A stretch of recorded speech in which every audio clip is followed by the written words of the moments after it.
नमस्कार, शाम के 4:30 बज चुके हैं। आप देख रहे हैं आज तक। आपके साथ मैं हूं चित्रा त्रिपाठी। गलवान की पूरी कहानी पूर्व आर्मी चीफ की जुबानी आप तक पहुंचाएंगे, लेकिन शुरुआत इस वक्त की बड़ी खबर के साथ। एलएसी से ये बड़ी खबर आ रही है। गलवान नदी में पानी के बहाव के कारण चीनी सैनिकों की तैनाती पर असर पड़ा है। ये बड़ी जानकारी इस वक्त निकलकर सामने आ रही है। गलवान नदी में पानी बढ़ने की वजह से चीनी सेना का कैंप 2 हिस्से में बंट गया है। ये तस्वीर सैटेलाइट से ली गई है।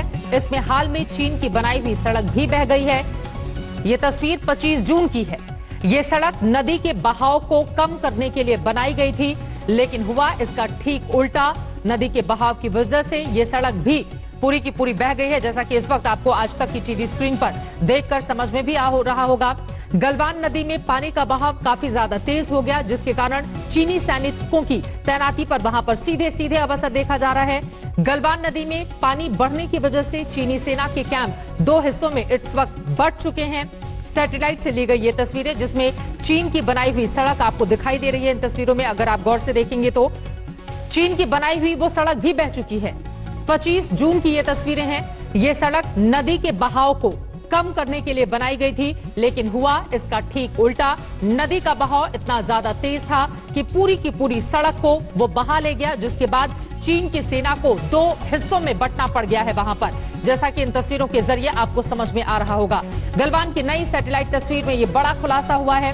आपको बता दें कि एक तरफ लगातार हर हफ्ते बातचीत के जरिए जो सीमा विवाद है उसको निपटाने की कोशिश की जाएगी। भारत और चीन के बीच ये सहमति बनी है, तो वहीं दूसरी तरफ चीन को बड़ा झटका लगा है। वो भी प्रकृति ने देखिए किस तरह से चीनी सैनिकों को 2 हिस्सों में बांट दिया है। चीनी कैंप इस वक्त 2 भागों में बटा हुआ दिखाई दे रहा है, और जो सड़क पानी के बहाव को रोकने के लिए बनाई गई थी, अब वो पूरी की पूरी चीन की सड़क पानी के तेज बहाव के कारण बह चुकी है। इस बारे में जैसी और जानकारी मिलेगी आज तक आप तक पहुंचाएगा।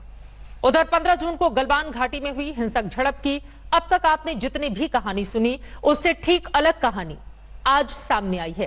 केंद्रीय मंत्री और पूर्व आर्मी चीफ वीके सिंह ने गलवान में हुए गदर पर बड़ा खुलासा किया है।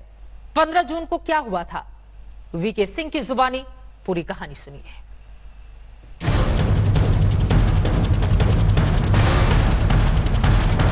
गलवान में 15 जून की रात क्या हुआ था, इसे लेकर सूत्रों के हवाले से कई कहानियां सामने आ चुकी हैं। पहली बार सरकार के किसी मंत्री ने इस पर खुलकर और विस्तार से कुछ बोला है। राष्ट्रीय स्वयंसेवक संघ संपर्क विभाग सेमिनार में वीडियो कॉन्फ्रेंसिंग के जरिए शिरकत करते हुए केंद्रीय मंत्री और पूर्व army chief general V K Singh ने 15 जून की रात गलवान में हुई झड़प को लेकर नया खुलासा किया। 15 तारीख को जब शाम के समय हमारे लोग देखने गए, कमांडिंग ऑफिसर देखने गए, क्योंकि जिम्मेवारी का इलाका उनका था कि चीन के लोग वापस गए कि नहीं, तो उन्होंने देखा कि चीन के पूरे लोग वापस नहीं गए। वो PP-14 के नजदीक ही दिखाई दे रहे, और एक जो उनका तंबू उन्होंने हमसे इजाजत लेकर लगाया था ताकि वो देख सकें कि हमारे लोग पीछे गए कि नहीं, वो अभी तक हटा नहीं था। कहा सुनी हुई, तंबू हटाने का हुक्म दिया हमारे कमांडिंग ऑफिसर ने, और जब वो तंबू हटाने लगे चीनी सैनिक, उस तंबू में आग लग गई। उन्होंने क्या रख रखा था किसी को नहीं। अब तक ये बात सामने आई थी कि भारतीय जवानों ने चीनी तंबू उखाड़ डाले, इसलिए झड़प शुरू हुई। बहरहाल जैसे तंबू में आग लगी, दोनों खेमे में हड़कंप मच गया। आगे क्या हुआ सुनिए। अब आप इस चीज के बारे में सोच विचार करिए।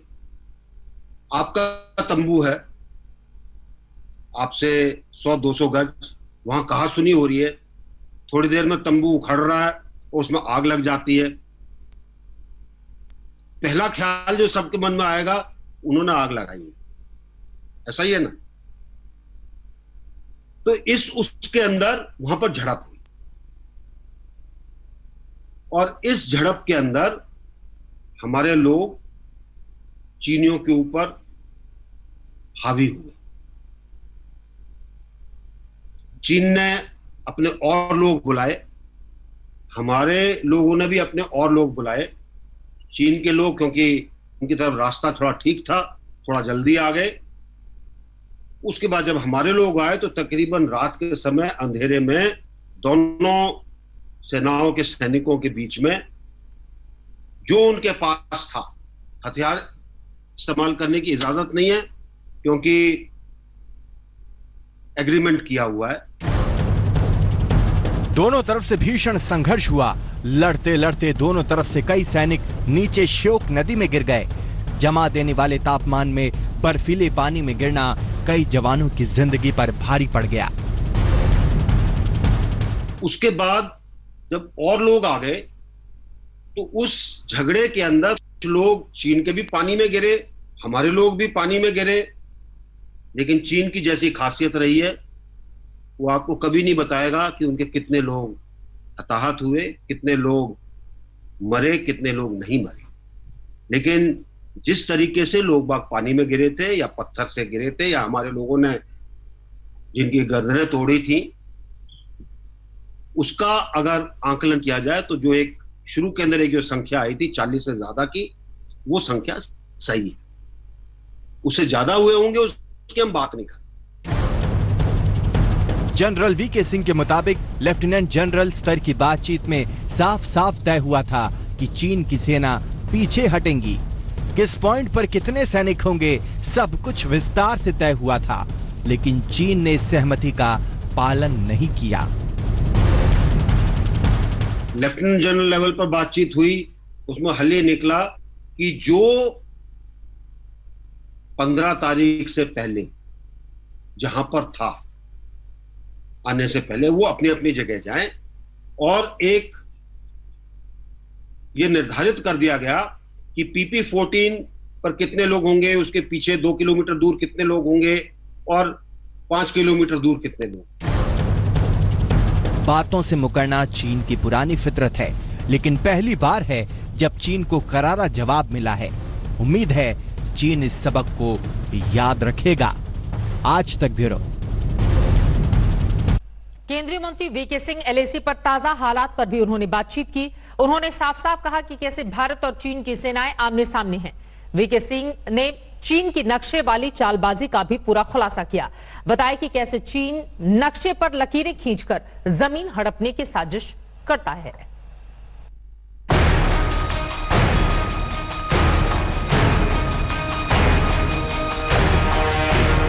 15 जून की हिंसक झड़प को करीब 2 हफ्ते बीत चुके हैं। हर किसी के मन में यही सवाल है कि भारत चीन वास्तविक नियंत्रण रेखा पर क्या है ताजा हालात। सुनिए केंद्रीय मंत्री वीके सिंह से। आज हालत क्या है?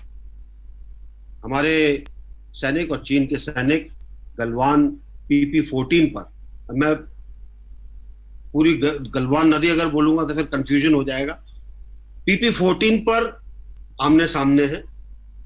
इसी तरीके से कोंकाला का जो इलाका है इसके दक्षिण में, वहां पर हर साल उनके पेट्रोल आते हैं, हर साल हम उनको भगाते हैं। इस बार वो आकर बैठे हैं, हम भी वहां पर बैठे हैं। पेंगोंग सो के अंदर फिंगर 4 और उसके आगे के इलाके में भी बैठे हैं, वो भी बैठे हैं। और नीचे अभी कुछ दिन पहले उन्होंने देमचौक के आसपास कुछ हरकत की है, वो भी हर साल करते हैं। वो वहां पर बैठे हैं, हम लोग भी आराम के साथ उनका मुकाबला करते हैं। ये बताने के साथ साथ जनरल वीके सिंह ने चीन की चालबाजियों का पूरा कच्चा चिट्ठा खोल दिया कि किस तरह वो वास्तविक नियंत्रण रेखा के विवाद को उलझाए रखना चाहता है। चीन की एक हमेशा से खासियत रही है, और खासियत ये रही है कि वो हमेशा अपने क्लेम लाइन को आगे बढ़ा चढ़ाकर बताता है। उनके प्रधानमंत्री ने 59 में हमारे प्रधानमंत्री को एक नक्शा दिया था जो तकरीबन इतना बड़ा था, और इस नक्शे के ऊपर उन्होंने अपनी क्लेम लाइन मार्क कर रखी थी कि ये हमारी क्लेम लाइन है। अब इस नक्शे को अगर आप जमीन पर उतारने का प्रयत्न करेंगे तो कहीं ना कहीं उसमें गड़बड़ जरूर है, और इसी गड़बड़ का वो लोग फायदा उठाते हैं। आप कहेंगे कि जी ये पहाड़ के ऊपर से जानी चाहिए, तो कहेंगे नहीं जी नदी में से जानी चाहिए।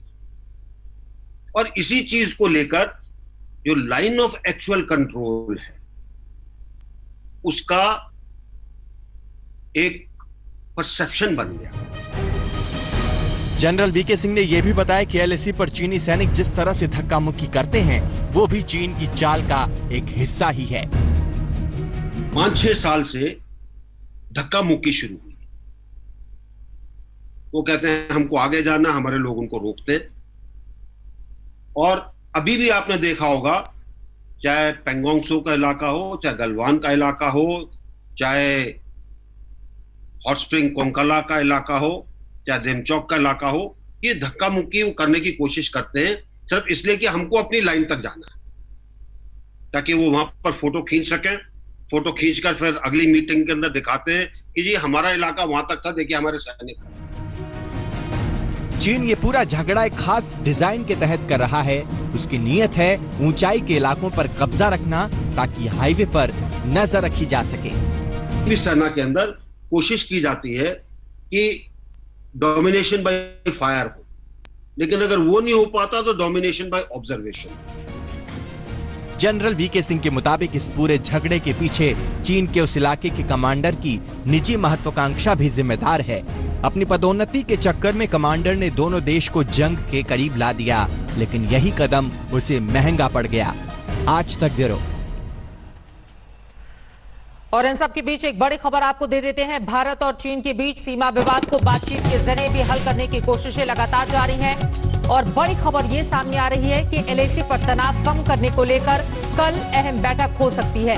भारत चीन में कल तीसरी बैठक हो सकती है। एलएसी पर सैन्य कमांडरों की बातचीत होगी। कमांडर लेवल की 2 बैठक चीन के मोल्डो में इसके पहले भी थी। अब भारतीय इलाके में चुशूल में ये बड़ी बैठक होगी। भारत की ये कोशिश है कि कम से कम बातचीत के जरिए भी जो तनाव इस वक्त बना हुआ है उसको कम किया जाए। वहीं हिंदुस्तान की पूरी तैयारी हर मोर्चे पर भी पूरी दुनिया देख रही है। लेकिन इन सब के बीच भारत की ओर से लेफ्टिनेंट जनरल हरिंदर सिंह बातचीत करेंगे। 6 जून को पहली और 22 जून को दूसरी बैठक हुई थी और कल भारतीय इलाके चुशूल में ये तीसरी बैठक और बातचीत के जरिए सीमा विवाद को हल करने की कोशिश इन दोनों ही देशों के बीच।